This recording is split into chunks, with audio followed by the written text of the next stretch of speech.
You're listening to BQN. Assimilate the audio.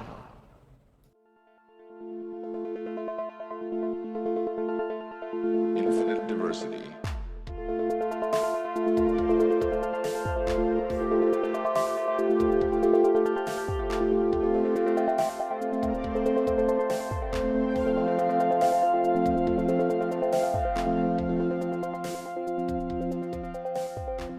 Live long and prosper, and welcome to Infinite Diversity, a Star Trek Universe podcast here on the BQN Podcast Collective. I'm your host for today, Chrissie, and joining me is my co-host, Thad. Thad, how are you doing today? I keep destroying all my electronics somehow. It's kind of annoying. Yeah, you might want to, I don't know, get some, gloves or something, and if you can figure out how to disconnect that thing on your head, that might help. Seems like it's carrying a lot of current. It's called a laurel. Yes, of course. Not the leafy thing. Right. Also joining us today is Aaron Waltke of Star Trek Prodigy fame and many other things. Aaron, how are you doing today? I'm good. I'm having a bit of a situation where I'm a star-crossed parallelogram. So I'm trying to figure out how I can tell my parents who are all cubes that I'm in love with a sphere. Oh, yeah, that's tough. So it goes. Yes. All right. Well, before we jump into our topic for the day, we'd like to take a moment to thank our Patreon patrons who make this show possible, particularly our associate producers, Carl Wonders. Listeners, you can hear your name listed as one of our associate producers for a monthly subscription of just $10, and your subscription of any amount at patreon.com/BQN keeps all of the shows on the network ad-free, and they just added gift subscriptions just in time for the holidays. So not a lot of news this week. One of the people who was a production designer on both TNG and Voyager died. Richard D. James was apparently involved in putting together the Voyager bridge set. Yes. Yeah. He started in TNG season 2, but apparently, yes. Mm-hmm. I admit I was not familiar with him until people started talking about him after he died. But yeah, he apparently was one of the designers of the set of Voyager. Yeah. So, yes, his contribution to Trek World is appreciated, and we grieve with his family, of course, and friends. The other piece of news is the short unification produced by Otoy, I'm not sure how to pronounce that, the company that does a lot of graphics design stuff, in which we get to see how Kirk was spirited to the Kelvin timeline by the random person that we were introduced to by Kovich. Yor was his name. Yor, that's right, yes. And it's freaking wild that he is in that short. That is just the wildest part of it, honestly. Maybe he's a traveler. Check. I'm like, is that who I think it is? Maybe. Well, I mean, they did that because we know it's a person with a history of traveling between timelines and universes, so that's why they did that. But it's I think he's a traveler. Wild. If he were a traveler, though, he wouldn't have succumbed to whatever disorder it was that Georgiou was having. Well, maybe. I get what you're joking. Well, maybe he was told that up front before joining the Travelers, but he did it anyway because he wanted to see what's beyond that next horizon. There's always an answer, Thad. Yes. We actually don't know. We haven't heard anything about the Travelers. They name dropped the Q in the 31st century, but they did not name drop the Travelers. So, don't know. Maybe that was part of the temporal accords that were decided in the 31st century. That the Travelers would create the prime timeline as a sort of sanctuary of temporal shenanigans from then on. Yes. But which one's the prime one? No. Right. Yeah. I have mixed feelings about this short. I kind of love the idea. But I also I kind of felt like it was a way for this company just to show off how great their design stuff is. definitely a proof of concept sort of thing. We should note it was not AI generated, as some people have said. It was no. They did actually film this with real actors and then used computer graphics to change. It was Sam Witwer, who's the actor playing Kirk, who they put William Shatner's face on, and it's slightly uncanny valley. It's very close to looking like the real thing, but I can still tell it still has that plasticky kind of fake look. What I found interesting is that they I thought it was really cool that they included Robin Curtis's Saavik. I did like that. Yes. And that we got to see Saavik and Spock's son from That's Star who Trek that was 3. supposed to be. Yes. Okay. I could not figure that out. That's so obvious now that you said it. Okay. Yeah, the technology is pretty cool, honestly, and it feels less, ethically questionable when you have when it's like a digital makeup where you actually put on a physical person in real time. And so like Sam Witwer was able to look at a monitor and see, his looking back at him was a young Kirk and a middle-aged Kirk and then an old Kirk or whatever, and was able to manipulate it and such to try to recreate those physical manifestations that we all love from the original Shatner. It's a really fascinating sort of possibility that I think James Cameron had been pushing a lot of like sort of real-time rendering, and that's how the Avatar films had been made. But it's an interesting new, especially when you have like Robin Curtis portraying herself, but instead of putting on 15 hours of latex makeup to try to make her look younger or older or whatever, it's just she's able to see her younger self in a little monitor and try to portray it that way. I thought it's an interesting tool in the toolbox that will only get better. Yeah, no, I'm fine with the idea of like I don't have any ethical issues. I mean, it's no different from paying an actor and putting makeup on. Like you said, you're still paying an actor to play this role. You're not creating it with a computer and killing the rainforest to do so. So, I mean, they're still using a lot of power to do this stuff, but there's still a person doing the acting and getting paid to do it. So that helps a lot.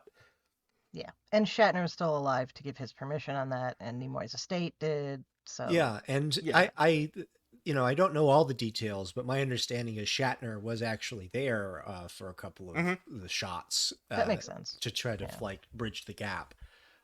So it's a little bit like, I guess, when they had when they had Mark Hamill on set the day that they had him come back for his reappearance on The Mandalorian, I think it was. Yeah. But I personally found that the short was a great little coda. I know that there's the question of like, these characters' stories have been told and that sort of thing, but I like a lot of people found myself wanting a little bit more after what we found the ultimate fates of both Kirk and Spock, at least the prime timeline Kirk and Spock were. I don't think I'm alone with Generations, where I see the the sort of dramatic irony of Kirk going out in like a fist fight on a planet. That's sort of classic Kirk in many ways. But I didn't find it fully satisfying to the arc of Kirk himself. Maybe just because the person he was battling in Generations was not really connected to him in any particular way. And so like I wanted some sort of emotional closure or catharsis for that character. And I had a similar feeling when we found out the ultimate fate of Prime Universe Spock was sort of revealed off camera in Into Darkness, I think. where it was just sort of mentioned that he died somewhere and that was it. Beyond. Yeah. Sorry, I was in Beyond. Sorry. Because he was in Into Darkness, and I think that's because he, he had died. I think they probably the wanted actor him died, to be yeah. Right, but I think. But yes, I don't disagree. I knew why, but I wish that there was a little bit more of a closure for those characters, and I think they did as good a job justifying it canonically, especially when you look at like where the last few TOS films were going, of like the true final frontier being the afterlife and that sort of thing, and Generations even playing with that idea. It worked well enough for me that I was able to just enjoy it on its own terms, and and I think the technology is only going to get better, and I think that the story itself was simple and it was beautiful. I found it interesting that there was a lot of people that were saying this is how all Star Trek should be, which I don't know if that's strictly true. But what? Yeah, it's neither. No dialogue and yeah. But I think that they pulled off something truly astonishing with the resources that they had. Yeah. And it was better than I think it could have been. So I really appreciated it. Yeah, I didn't hate it. I need to watch it a couple more times. The first time I watched it, I was trying to get I was at work at my desk and I was grading, and I got the information, this has gone up. And then at home, my furnace was getting fixed and the guy kept calling me. So I got interrupted like 3 times while I was watching it. So that probably affected my feeling about it. Yeah, like I yes, definitely recognize the technology as very impressive, and there were things I liked about it and things I thought were interesting, but just overall it just felt a little too uncanny valley and also kind of unnecessary. But that's just me. Well, I enjoyed it, and I got the catharsis that I think they were going for. So it's fair enough. I consider it canon. That happened. They said goodbye to each other at the threshold, the gates of the great beyond. I like that idea. I do like the idea of him getting, picked up and taken over to the Kelvin timeline and all of that. And there is a poetry to it. I think the only thing they were missing was Bones hovering over them, but in his 137-year-old old man makeup from the first episode of TNG. Yes. Okay. They probably couldn't get the rights from the DeForest Kelley estate to do that. Probably. And that, I think, is part of what bothered me about it, because it's the trio. It's not just the two of them.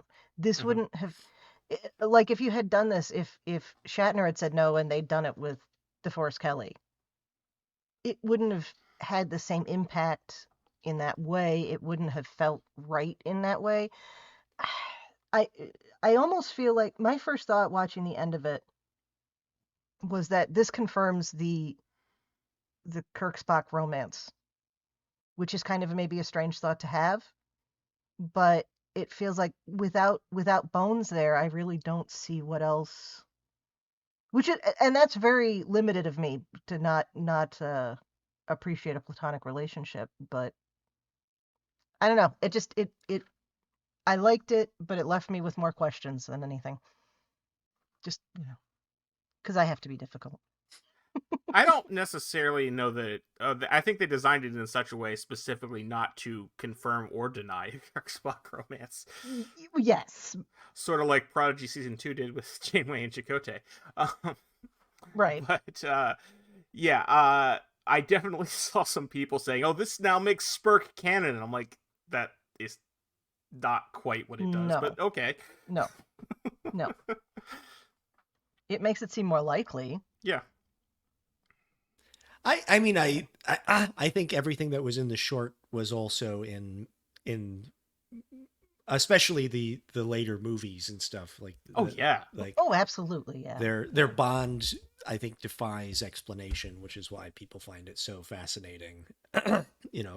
Especially Kirk saying he was the most human of anyone I ever knew, that sort of thing. It feels like there's so much simmering underneath the surface that is beyond even some of there perhaps inauspicious beginnings in TOS, where it just felt like it was a classic Laurel and Hardy routine or a straight man versus the sort of the rowdy one. So I thought their relationship has always been complicated and interesting, and this is a great coda to it. Interestingly enough, also in the Roddenberry archives, they released some new renders of the Protostar, which oh, cool. Yeah, so oh, cool. I didn't know about hopefully that leads to more Prodigy related material coming out soon. Yes, from your lips to the great bird's ears. Do you know, is the Protostar one of the bridges that you can visit in VR with the Roddenberry app? I think they're working on it. I think the fact that it's a CGI asset, poses certain not insurmountable challenges, but I think I believe we gave them all of that stuff. Oh, cool. So awesome. Here's hoping. Awesome. Love it. All right. Well, let's get to what we're here to talk about, which is the episode of Lower Decks for this week of Gods and Angles. Lovely, lovely bit of wordplay there. Aaron, what do you think about this week's episode? I liked it. It was sort of a classic. It takes about 7 different Star Trek tropes and sort of remixes them in a way that I think has not been done before, which sometimes is Star Trek at its best. You're not necessarily reinventing the wheel with a lot of these sort of Star Trek tropes. Like some of my favorite episodes of Star Trek are simply just like, it's a medical mystery, and this is a classic sort of, it's a diplomatic incident gone wrong, but they seed it in with a bunch of other unexpected elements as well, like another trope, which is like the random crew member starts manifesting magic, strange powers or abilities, and you have to get to the bottom of it. And then also there's, I think, the classic, like, we have an interpersonal drama at 10 Forward is the B story with Boimler and Dr. T'Vana. So like, I think it was I think it was actually constructed quite well. I knew pretty early on where everything was going, but it was fun just kind of being along for the ride of it. So I think it was done really well. All right. Thad, what do you think this week? So it took me 2 watches to come to this conclusion, but I liked it a lot. I don't know, maybe I was feeling grumpy or something the first time I watched it because I thought it was only out okay. But on a rewatch before recording this morning, I guess I was in a much better mood, and I do really enjoy it. It's not going to be my favorite of the season, but it's definitely really good. Yeah, I enjoyed it as well. I mean, it's once you get to seeing what's actually going on with the orbs and the cubes and the missing and who's missing, you go, oh yeah, okay, that's what's going on. But so what? It's still an interesting story. Predictability is not always a bad thing. That's true. Well, I think what I liked about it is that it was playing to Lower Deck's strengths, which is something we always tried to do on Prodigy too, which is acknowledging that all of Star Trek happened and like effortlessly kind of pulling from all of it in a way that feels almost matter of fact and is rewarding for hardcore fans.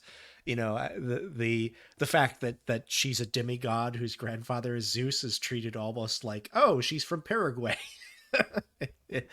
And it did kind of start to color in the lines, I guess, of what happened after the episode of, was it Who Mourns for Adonai? Is that the episode it's from? Yeah, and that was one of those really high concept episodes that always stuck with me as a kid. partially because that melding of mythology and science fiction felt almost like forbidden in my brain. And whenever Star Trek would do that and find a way for them to kind of overlap in that Venn diagram, I was fascinated by it, because I was like, well, how are they going to get out of this one? How are they going to explain this? And in the original TOS episode, they did find a way to explain it as like, oh, these are sort of energy based aliens that were perceived as gods, but for all intents and purposes they are the beings from mythology. So it's like they're not really, it doesn't change the fact that they are sort of petty creatures that thrive on love and admiration. It's like, yep, those are gods. Yep. It did raise some questions in my mind so what planet was she on? Was she on Earth, or was she did she become a demigod and then was abducted and transported back to this planet from Who Mourns for Adonai? Where is she from? Or demigods like the Lanthanites, where they've always been living among us, and there's sort of yet another secret society on Earth of aliens. It did set my headcanon wheels a spinning. Yeah, there are a lot of questions about that, because we know from Who Mourns for Adonai that Apollo says he's the last one. All the others have died out. Yes. So how old is she? Secondly, if her grandfather was Zeus, then really she's more of a semigod than a demigod, because she would only be quarter god unless one of her parents was also a god. Well, I think, or if both of her parents were demigods, then we get all sorts of complications. Right. Well, I maybe it's been a while since I've studied classical mythology, but I do think that I do think that the Greeks did not necessarily follow sort of classic genetic. They were not into Mendelian biology when it came to who had god blood and who didn't. No squares. I believe there are people that just had, like, you know, their great grandfather was Apollo or what have you, and then they get to still be in the demigod space. Fair enough. Yeah. But you're right. It does raise questions, like maybe her parents, who are like first generation demigods, lived for, like, instead of being eternal, they lived for 1,000 years, and then right. Or I guess 1,300 years, let's say, or I guess if we truly want her to be young, maybe she's like 200 or 300 years old, which is young for a demigod, and her parents left Earth on the first warp shuttle. She was a boomer, as it were, just like Travis Mayweather. Nice. You know, there's a million ways you could explain it, but I thought it was interesting. Yeah. I have seen around the idea that she is either the child or grandchild of the pregnancy that was cut out of the end of Who Mourns for Adonai. Oh, interesting. But that wouldn't be Zeus. That would be Apollo. But that would make her Zeus's grandchild. Right. Huh. But if she's Apollo's daughter. Right. But I feel like if she had a closer familial they would have, like, my dad would be my dad's I'm Apollo. Apollo's daughter. Yeah. Right. Okay. Maybe she's just like, Zeus is cooler. Yeah. I mean, she's not wrong. But and there's a lot more of descendants of Zeus running around who aren't necessarily directly related in any other way. So she was trying to diminish her godly stature. Suppose. That's true. You know, I'm one of the many descendants of all of, you know, Zeus's Biblos is different than I'm Apollo's daughter or granddaughter. So yeah. But that is not confirmed anywhere. That's just what I've been seeing people say. I also thought the fact that her laurels were unable to be removed and were just part of sort of like a physical manifestation was a very interesting choice. And again, set my headcanon whirling. That it's like, oh, that is interesting. That's like the equivalent of a Vulcan's pointy ears, where they're human adjacent looking, but there's just a little thing that's a little different. At what point when diluting the godly blood, like, do the laurels get smaller? Do they have like some leaves missing? Like, I think it might just be a primary or recessive gene thing. Where you either have them or you don't. have them or you don't. Okay, there you go. But I think that did add a little bit of an X factor to the episode that made it even more interesting. I think this episode is deceptively complicated. It feels straightforward, but there's actually about 7 different storylines if you really dissect it.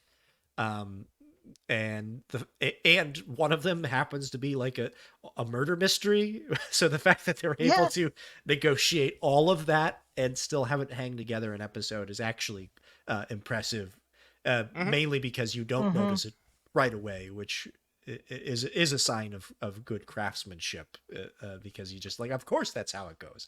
But there's a world where any one of those could have unraveled the storyline and made it too complicated. I did like them returning to Boimler's storyline of that was kind of set up there in the first or second episode, of him having ferreted away that pad from the other the beginning parallel universe, and remodeling himself. I love that both Rutherford and Tendi are like, it's obviously from the alternate universe. The bevel is so different. And Boimler's like, it's also red. Yeah, they're like, it's 0.315 microns different. It's like, it is red too. Also, when Rutherford first mentions it and Boimler's trying to deny it, he's like, "Oh, good joke. We got a real Ronald B. Moore over here," which is a very deep cut joke to production visual effects supervisor Ronald B. Moore, not to be confused with writer Ronald D. Moore, right. Who was the visual effects supervisor for TNG through Enterprise, and apparently his he was constantly telling jokes on the set of Star Trek. Well, and that's also supposed to be the name of the comedian that Joe Piscopo played. Yes, it's there's multiple levels here. Yeah. Right. Oh yeah. Yeah, that's what it took me a second to. I was trying to remember, like, doesn't he exist in canon? But you're right. It was the it was the Joe Piscopo from when Data was learning comedy, which unless I'm mistaken, was that not the B story for the outrageous Okona? It was. Right. Classic episode that everyone loves. Yeah. Hey, we're still talking about it. You know what? There's a connection there because you have the star-crossed lovers thing, right? That's true. Wheels within wheels. Yeah, and it must have been at least somewhat important to people and resonated for Okona to come back in 2 different Star Trek series. Yes. Yeah. Well, I think it comes back to my original point, which is that I think part of the joy of Star Trek's sort of unique place in pop culture is that, for better or for worse, it is one of the longest running TV series ever produced, and they have challenged themselves to say that all of it counts. There's not a lot of retconning happening, and usually it's at least acknowledging the events of the first thing and then just adding to, rather than just saying it never happened. I'm genuinely shocked that Lower Decks has not had a Vulcan's brain get removed. Oh, that's it. Yeah. Hey, we still have 2 episodes yet. 4 episodes to go. It can happen. Yeah. Yep. But it's I think that was kind of that's the fun of this episode, is they're willing to just kind of embrace all of it. I did appreciate that they brought back the Temerian security officer and gave us a few more Temerian expressions. Yes. That's always a great well to go to. Yes. All right. Well. Oh, go ahead. Oh, go ahead. I was just going to dig into the episode here. So. Oh yeah, we've talked about it without even recapping it. I mean, just yeah, that's all right. It's fine. We we're all over the place. assume that the people who are listening to this podcast have seen the episode, and if you haven't, I highly advise doing that before listening to us. But you do you. That's true. Yeah, odds are our discussion of it will be longer than the episode itself. So yeah, we got lots of. Our recording is already longer, so yes. yeah. So there you go. So we're presented at the beginning with this log from Ransom, and he tells us about how the Cerritos is hosting peace talks between two photonic species, the orbs and the cubes. And also he's having trouble with this ensign who we are introduced to because she stacked a lot of stuff on a anti-grav thing on a dare that she thought was a dare, but it turned out it was an order not to do it. And that's Ensign Ollie. And Ollie is a descendant of Zeus and is struggling. Which prompts Mariner to take her under her wing because she just seems like just Mariner's type of person to kind of knock into shape. She's seeing herself in them. Yeah. So they end up being given the task of babysitting, as they call it, a teenaged cube. Whose quarters are absolutely completely wrecked and is missing. And those were some wrecked quarters, and we'll leave it at that until we get to the end. So Ollie just assumes right off the bat that the cube has been killed by an orb or a cube who was pretending to be an orb in order to cause problems amongst their within the talks. So what did you think of this? Did you think it was going to be just a straightforward, like, oh yeah, murder mystery, undo the talks kind of thing? Well, I think as soon as it started, I was like, okay, we're in one of these episodes. I like these types of episodes because they usually have at least a forward momentum to them that's compelling. Obviously going all the way back to Star Trek VI, I think that the reason, one of the reasons that movie is so enduring is because you do have Spock evoking his great grandfather of Sherlock Holmes, or sorry, I think he implies that no, is he related to Sherlock Holmes? An ancestor of mine. Yes, he says an ancestor of mine once maintained. Yes. At the very least, is like was it Arthur Conan Doyle? Is that who? Yeah. Doyle. Yep. So it like seeing Spock or Data put on that little investigator's cap was kind of fun, and having Mariner be the one to team up with a younger, ostensibly a younger version of herself, I thought was a great, another great kind of nod to past episodes. I think that's always a great. It's always a good well to go to when you're exploring characters that have been around for a while, to be able to introduce a character or a scenario where they have to look at like a mirror of their younger selves to kind of show how far they've grown and maybe distinguish who they are. Obviously the episode where Thomas Riker is introduced is a great example of that, where the whole premise of that initial episode was this is a version of myself that didn't, where things went a different way, and he kind of emotionally was stunted and stayed exactly where he was. And this kind of at least initially started with a story like that of like, how will I get along with a rebellious version of my younger self I see that I could mold. And what I liked about that storyline was they didn't go to the obvious route of like helping her see.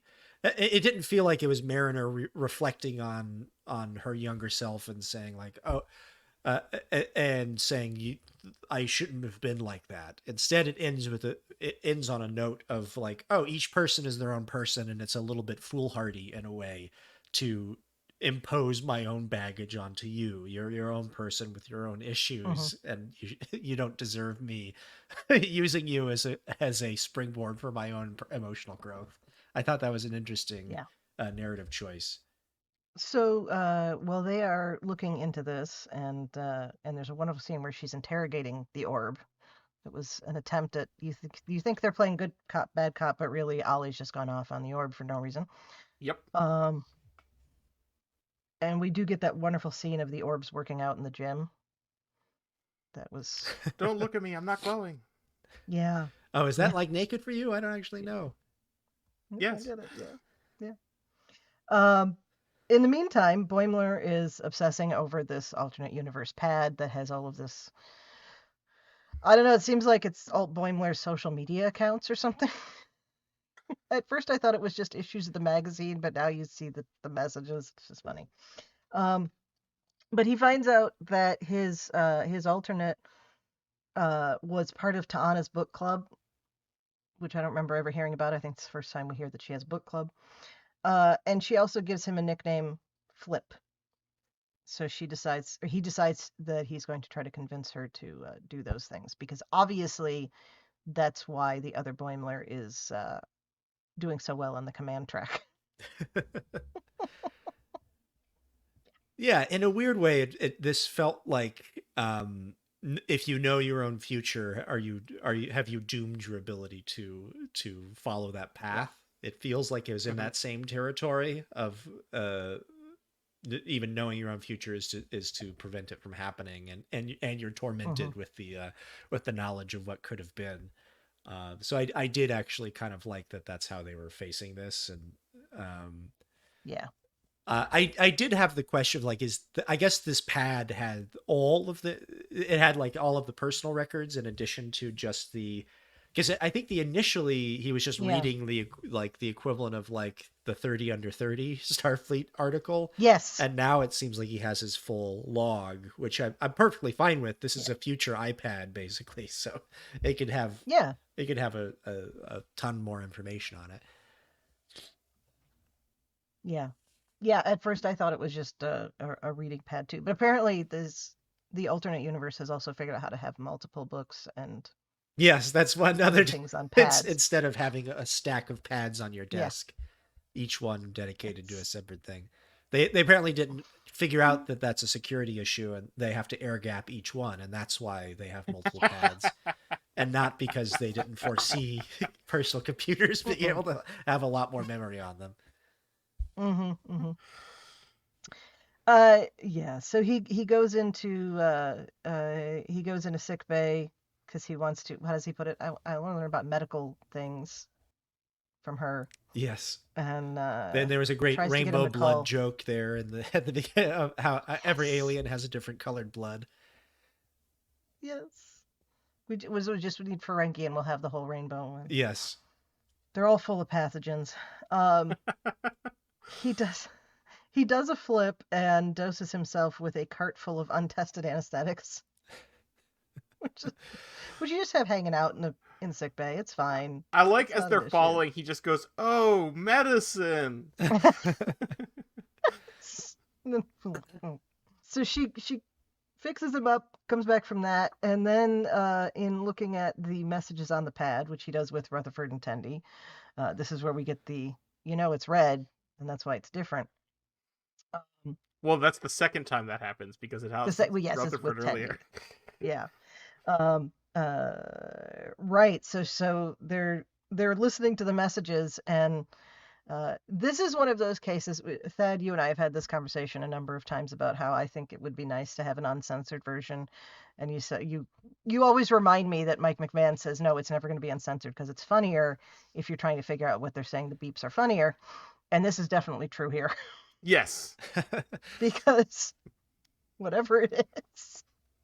So he decides that he needs to speak to her in her own language, and that's not Cation, but it's swearing. And then she goes full cat on him.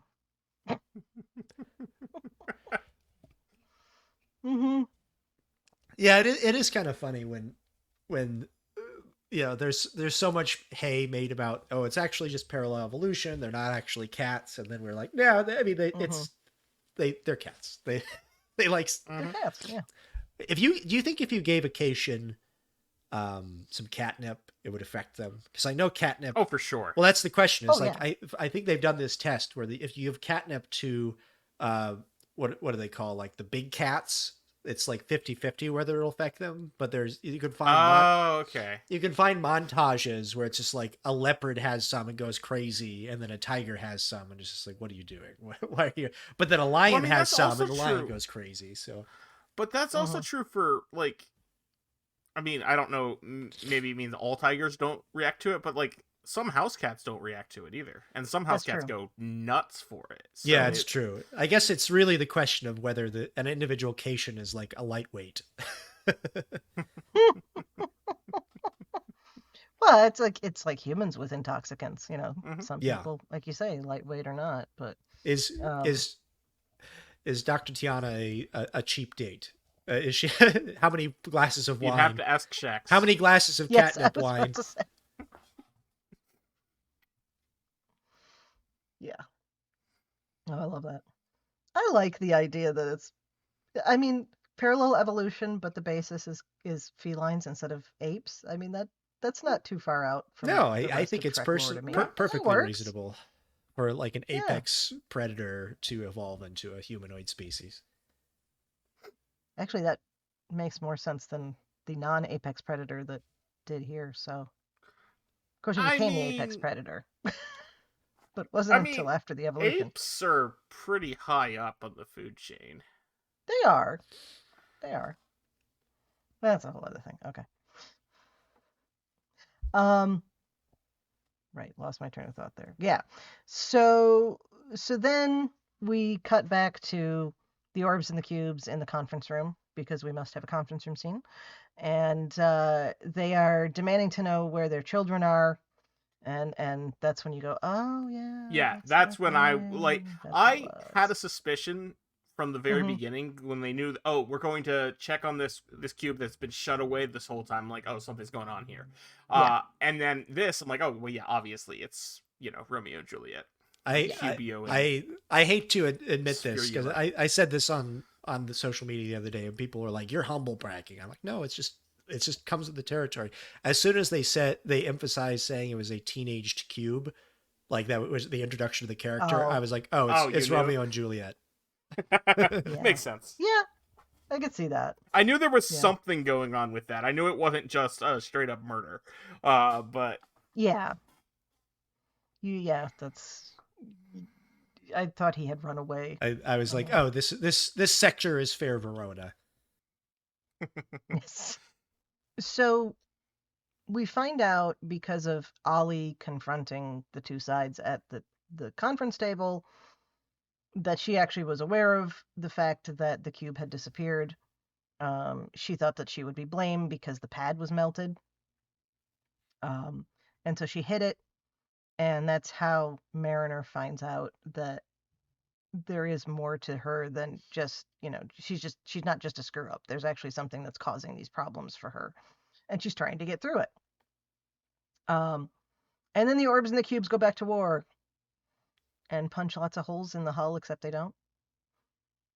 Thought that was pretty interesting. It was the secondary hull. Yeah, I was wondering about that. I guess like the emergency force fields were working. Yeah. As they should. Yeah. That is kind of their job. Maybe next week they'll be in dock getting it fixed. That would be continuity that we're not going to see. But maybe the Cerritos has a blade of hull armor that self-repairs as it goes. Oh, there you go. Yeah, they did that after because they realized, this will make it a lot easier if we ever have to remove the hull again. Right. Yeah. So we find out that Ollie's, super magical godlike power is to produce lightning bolts that limp lightning bolts. Limp lightning. I was trying to think of a way to say that didn't sound limping bolts exactly the way it would sound. But yeah, so well, I think that was definitely implied as anything else. Oh, gods, yeah. By the end of literally gods, yeah. Yeah, when we get to the end of it, yeah. I'll talk about the end. The ending with the kids, I was a little bit, okay, that's a little much even for this. Right, but we'll talk about that when we get to it. So the cube goes and turns into a giant cube out in space, and the orbs turn into a giant orb out in space. I loved that line where it's just like, oh, they have no imagination. Yes. We should, in fact, mention that during this moment of the lightning bolts, Boimler does get one stuck up his butt. Well, that's not. Yes, that's true. That's right, because they do that after. No, she pulls him in. What? Wait. No, that's after. I'm sorry. I think there's a ricocheted lightning bolt that gets stuck in his cheek. Yeah. Which maybe this is implied, or maybe it's just my own sort of what if scenario playing an overdrive in my brain.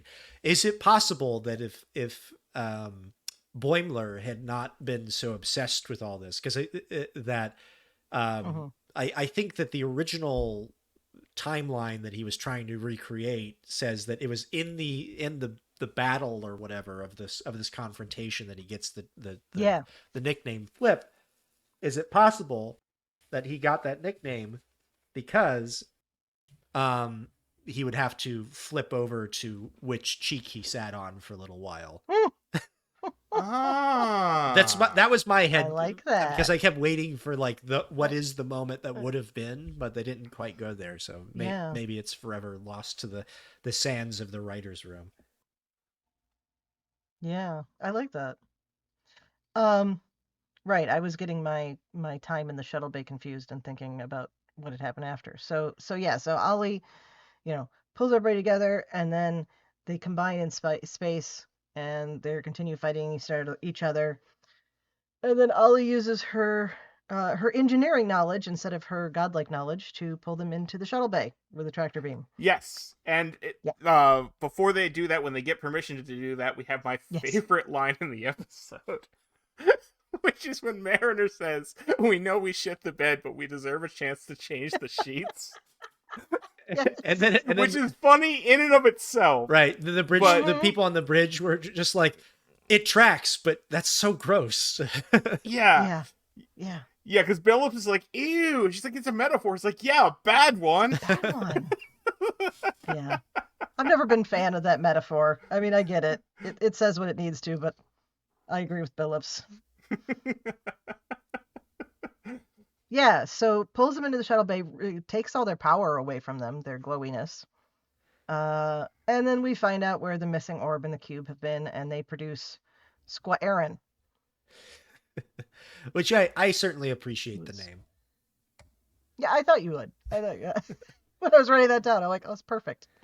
Perfect this week. So, which appears to be, and maybe I'm overlooking too closely at it, but it looked like Aaron was in fact a cube but then also had a semi-hemisphere on the bottom, so it was like a combination of the two. One of the sides of the cube was half a sphere.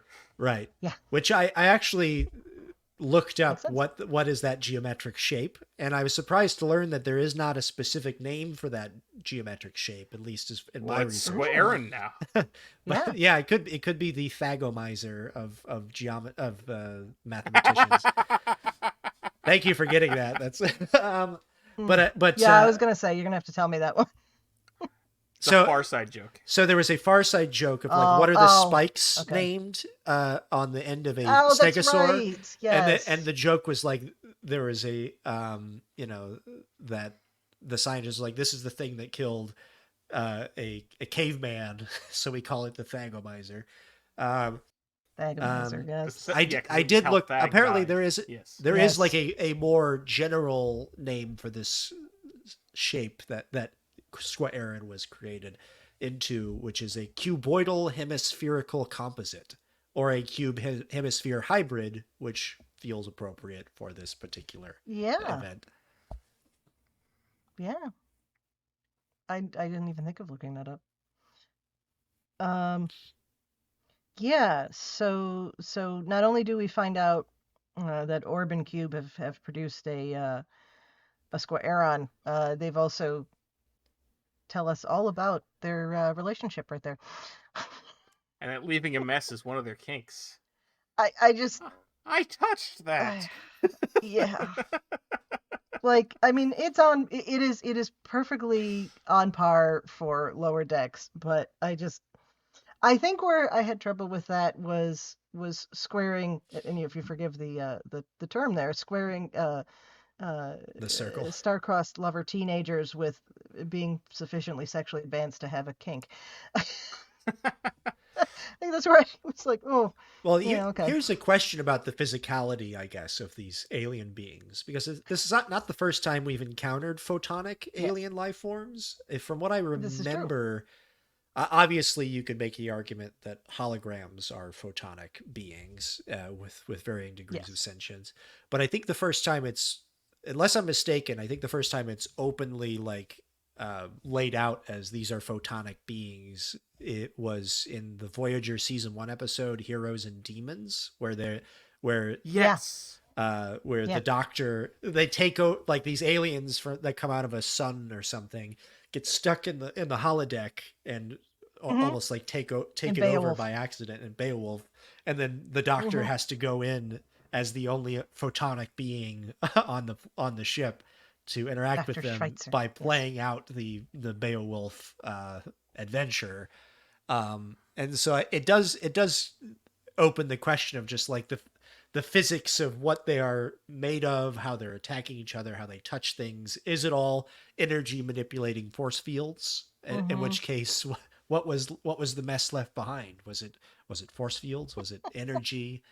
Is it all matter, just energy in a different state anyway? Do we have to get into E equals MC squared here? Like, what's the conversion rate? Yeah, all of that. Yeah. Non-Newtonian physics or something. Yes. It's a I appreciate that when Squarerin first appears, he has the energy of a small child, and yes. And at one point says, "I want juice," and do not give him juice. The response from one of the parents is, "Do not give him juice." Yes. Then he's just like, "What do I do here? I've only been a parent for 25 seconds or whatever." Oh yes, after it. Yes, when he shits on the floor. Yes. Right. I was going to use a euphemism, and you just went straight to okay. I mean, I suppose we've already. As a new parent, the explicit tag has sailed on this one. As a new parent, that little sequence really felt way too close to home.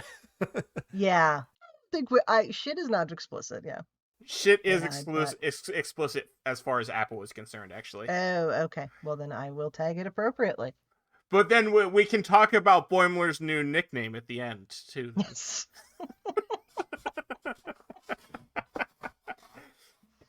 That's true too. Yeah. So we have Squarerin, we have the Treaty of Squarerin. That's me. Why these photonic beings are stuck in particular shapes, we don't really get into. We don't need to. I don't know that they're stuck. I think they choose to be in those shapes. Ooh, I did not read it that way, because I feel like if they chose that, then they might have sympathy for each other. Or empathy. I mean, it's cultural differences. I feel like maybe our wars have been fought over less. So yeah, this is true. This is very true. We end up with T'Ana expecting to become famous from the bolt removal procedure. We see her doing the surgery. Attendee, I assume, wiping her brow with the gauze on the tongs. That's the word I'm looking for. How much sweat would a cat be sweating for it to actually drip? Well, take away the fact that cats don't actually sweat like dogs. Well, yes, beyond that. But yeah. But even if they did. Yeah, no, that's a point. It's a lot to soak up. Yeah, her fur would be quite matted. Yeah, that wouldn't be good. Yeah, so She's gonna go to Shax's quarters for a good brushing after this. I have no doubt of that. No question. Before the book club meeting. And then so she gives him his new nickname. Fucko. Which is kind of like Flip in that there's an F in it. Yeah. And Flip is often used as a euphemism for fuck. Oh, there we go. Maybe that's a alternate universe difference. People say something is flipping cool, that sort of thing. Mm-hmm. That's true. Mm-hmm.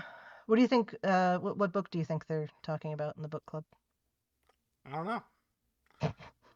I think it's a Horatio Hornblower novel. Ooh. Okay. Which one? The first one. I don't remember. I don't remember what it's called. Beat to Quarters is the first one. Thank you. Beat to Quarters.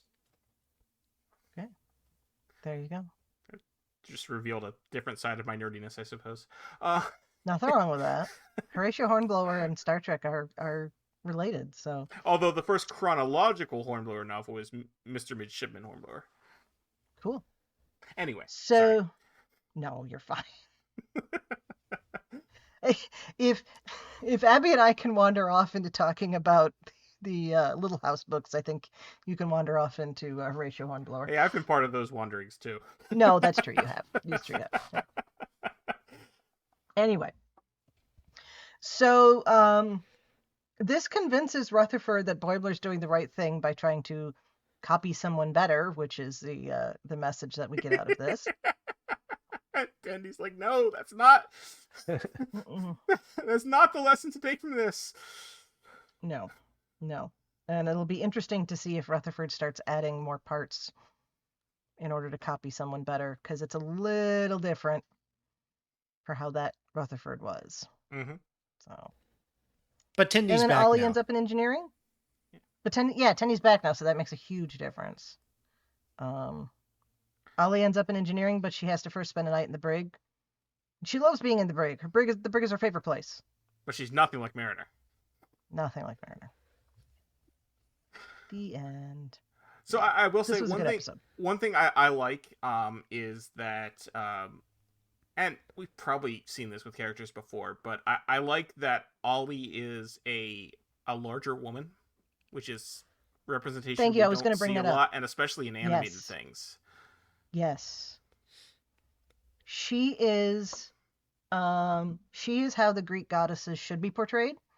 Yeah. Which is a person who has had enough to eat. Okay. and excess. That is, for more of human history than not, being overweight was the marker of prosperity. And I love that, because she's shaped the way a Greek goddess should be shaped. And thank you for bringing that up, because I meant to, and I forgot. En bon point, as the French would say. Mm-hmm. Yeah, have enough to eat and have extra. Right, and also, particularly in women, that's indicative of capacity to bear children and all of that. Yeah, I was gonna say it's indicative of you have a strong, healthy body. That's yeah. Anyway. Mm-hmm. Yep. Props to curvy. Gotta be curvy. Okay. Anyway, yeah. So that's that, and we have 4 episodes left, and I'm sad. Yeah. But this was a good one. I don't know if we're gonna see more of Ollie. I hope we do.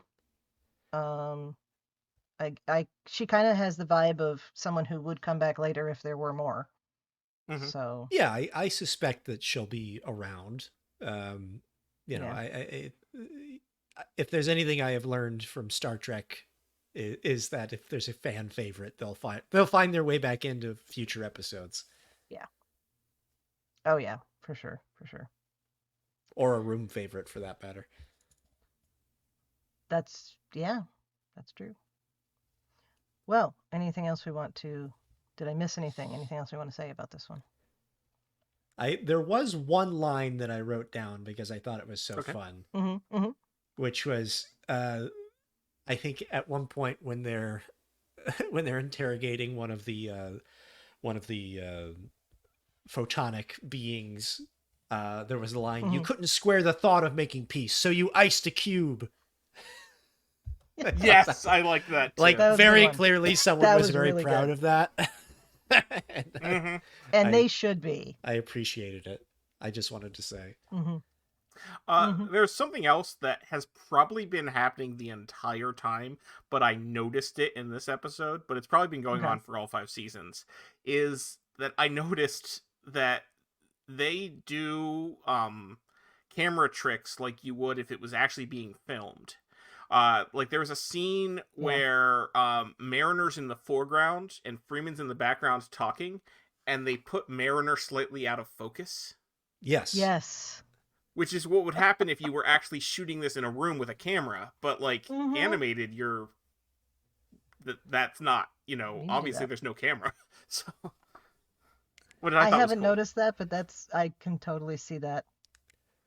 Yeah, those are all part of the animation bag of tricks that we use to kind of subtly improve the production value of 2D and make you view it more in terms of a cinematic experience.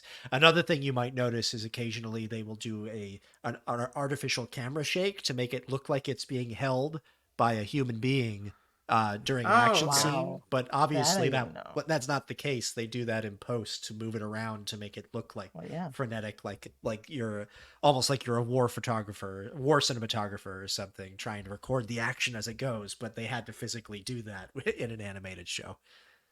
Never would have imagined that. Never would have thought. Love it. Also, slow pushes in and slow tracking shots, those sorts of things are also emulating physical things that we have to artificially create in animation. Oh, yeah. Yeah. Very cool. Yeah. All right. Well, anything else we want to say on this one? I think we've covered pretty much everything. I look forward to the spin-off where we just get to follow all of the gods and demigods in the Star Trek universe as they try to integrate into perhaps an office. Yep. Or maybe the unnamed show that Tony Newsom is working on. Oh yeah. Yeah. Because that's like a resort planet, right? So there could be an episode where like there's a demigod convention or something. Yeah, if Bacchus shows up, it's just like, I'm your lead vendor of party stuff. I like it. All right. Well, Aaron, thanks so much for joining us today. Hey, my pleasure.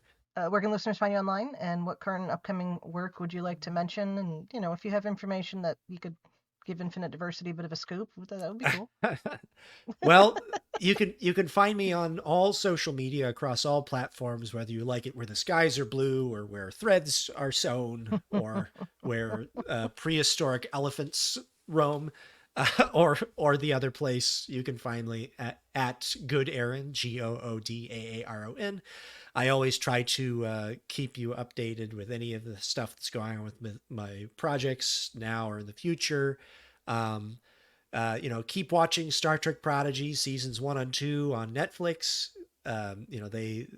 We're very lucky to have both shows there, but they are still tracking data and whatnot, and they're going to be releasing that information at the end of the year. So keep watching, rewatching. If you haven't seen it yet, I strongly suggest you check it out because I think you will probably enjoy the show. Yes.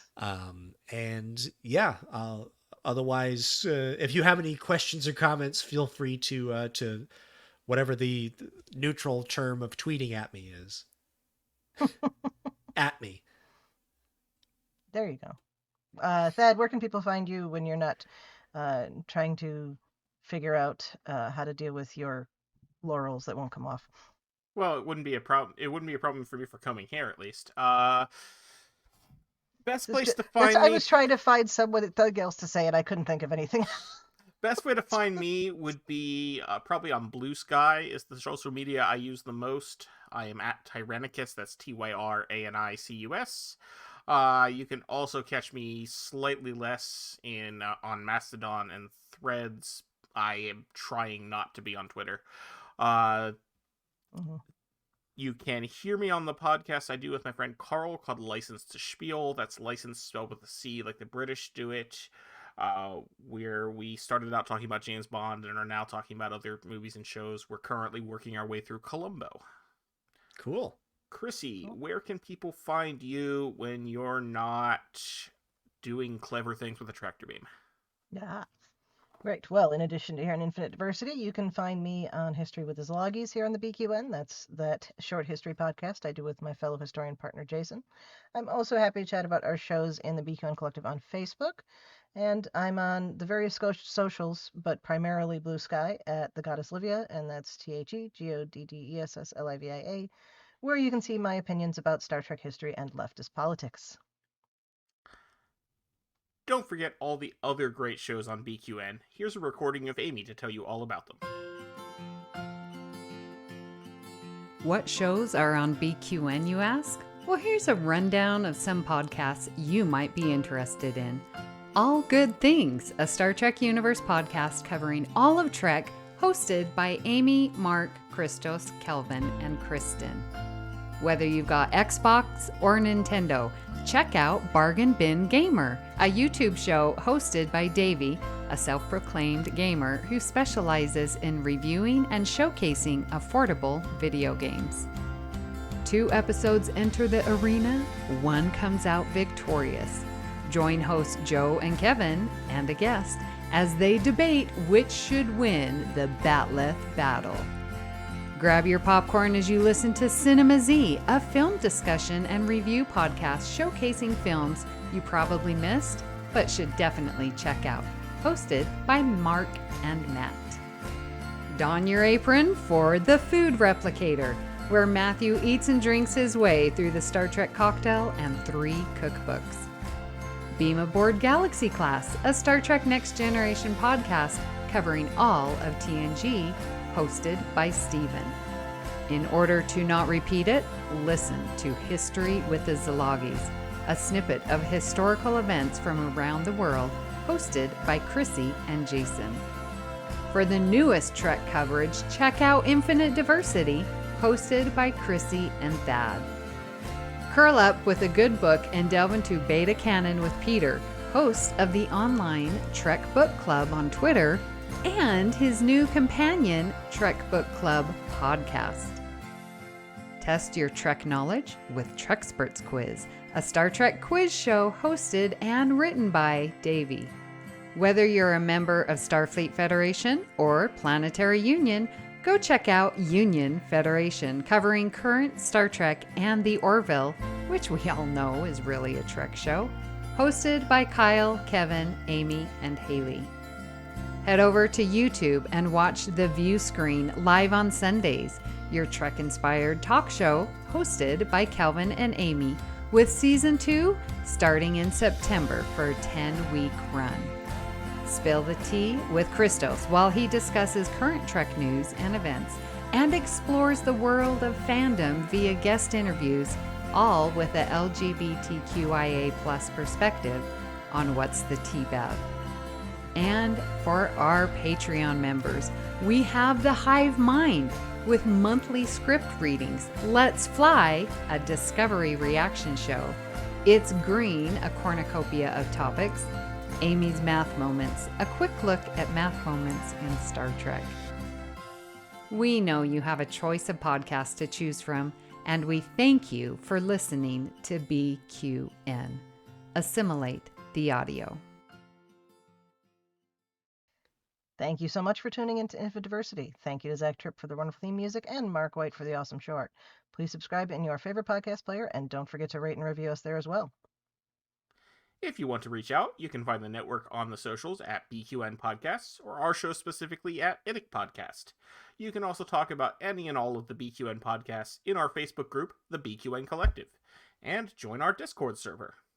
When you next hear from us, we'll be talking about the 7th episode of the final season of Lower Decks, Fully Dilated. Until then, peace and long life.